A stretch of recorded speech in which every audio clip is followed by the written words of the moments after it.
which aren't going to be as discriminatory against the Linuxes, which are free. One of the intentions of this patch in the first place was to actually run SUSE under Windows and to run it well.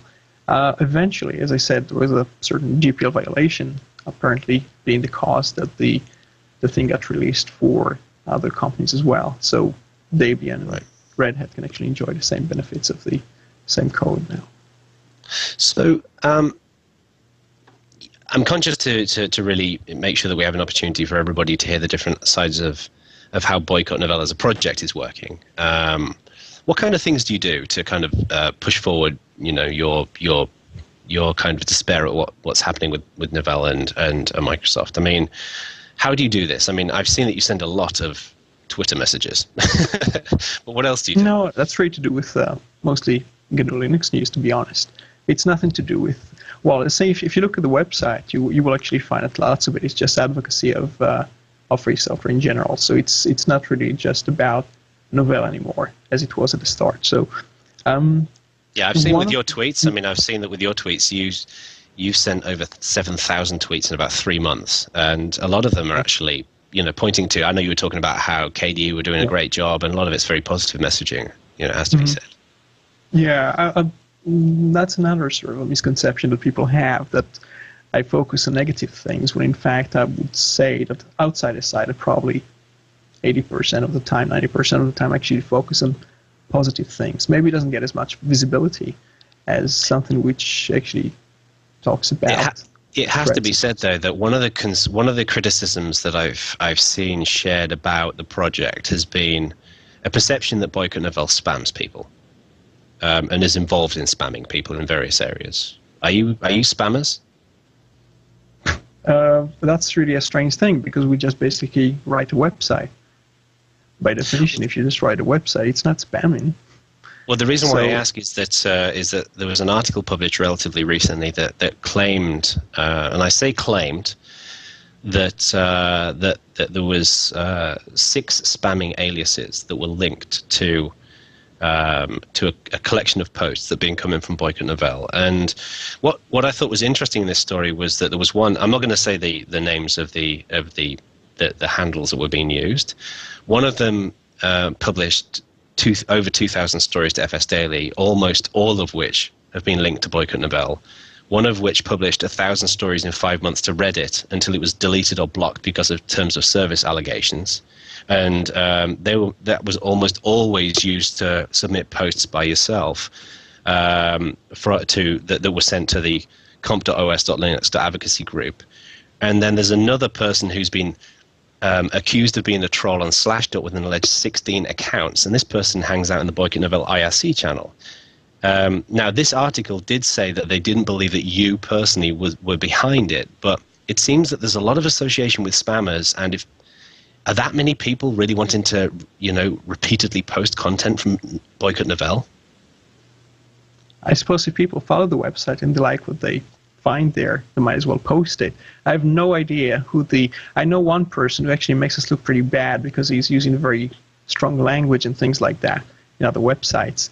I don't endorse that. I actually denounced him for it, but it's difficult to actually denounce a person who links to you and actually tries to help, actually doing more damage than help.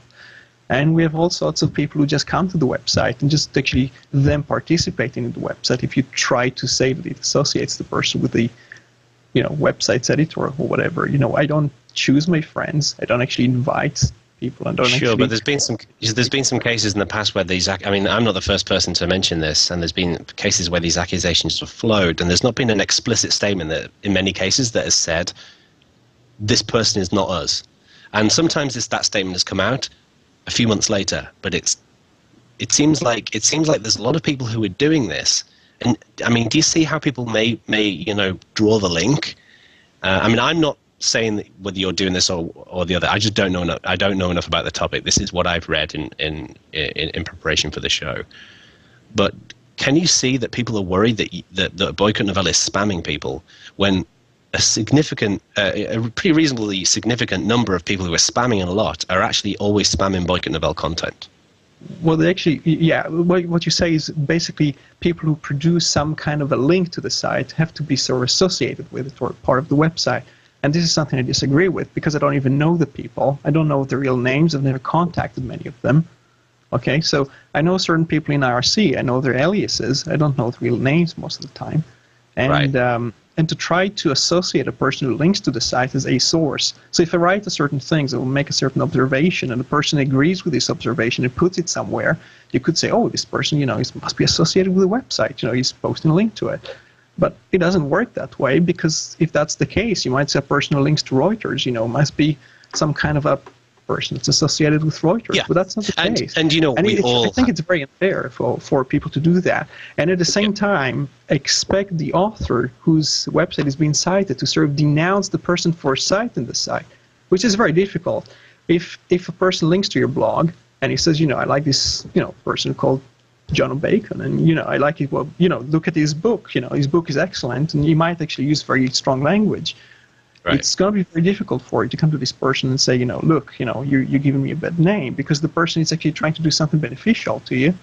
Yeah, no, absolutely, absolutely. I think that's This happens to me all the time. I mean, you can't hold a person responsible for who his fans are. You don't choose your fans. No, absolutely, and I think it's it's important that we, that again we clarify that at no point are we stating that you're responsible for spam or anything like that. But to me, there's a difference between there's some crazy Leo Laporte fans out there, and none of us understand. Yeah. Well, Mike Arrington thinks that I sicked people on him, for instance, right? And I didn't. And so I mean, I don't blame. I can understand why Roy might have some people. I mean, I'm looking at the handles these guys are using, like Nasty, Microsoft, Boycott, Meister. These are people who believe in Roy's cause, but that doesn't mean it's Roy or it's associated with Roy. But I think what the objection from what I've read from some people who have been, I mean, I don't populate comp.os.linux.whatever.advocacy. I used to be in there, 10 years ago, but I don't hang around there anymore. But some of these spammers have been very, very troublesome. And I think the concern that people have had is the fact that they're spamming Boycott Novell content. Right. So do you feel it's a responsibility, therefore, Roy, to go out there and say to these people, I appreciate the fact that you're helping my cause, and I appreciate the fact that you're a fan of what we do, but you're really screwing it up by doing this. Surely there's a responsibility to do that. I think that the first time I actually thought about doing this was when a certain person came to the Ubuntu mailing list and kind of heckled it for the second time. And he was sometimes being associated with us because he was linking to the site as a source. I don't know the person. I've seen the name before. I don't know the person. And if people want to try and associate this person with me, if I then show up on the list, they'll actually think that I have something to do with the person, that I kind of, And the best thing I thought in this circumstance is just basically try to distance myself from it, because I have nothing to do with it. And at the same time, it's very difficult to even approach the person and who is obviously kind of a disturbed person, a very rude person, and to try to say something rude to him, because then you might as well just attack yourself. And I wasn't quite so sure if I should engage with the person. So it sounds like what you're saying, though. I mean, from what I understand, you've produced like 900 articles or something like that for Boycott Novell.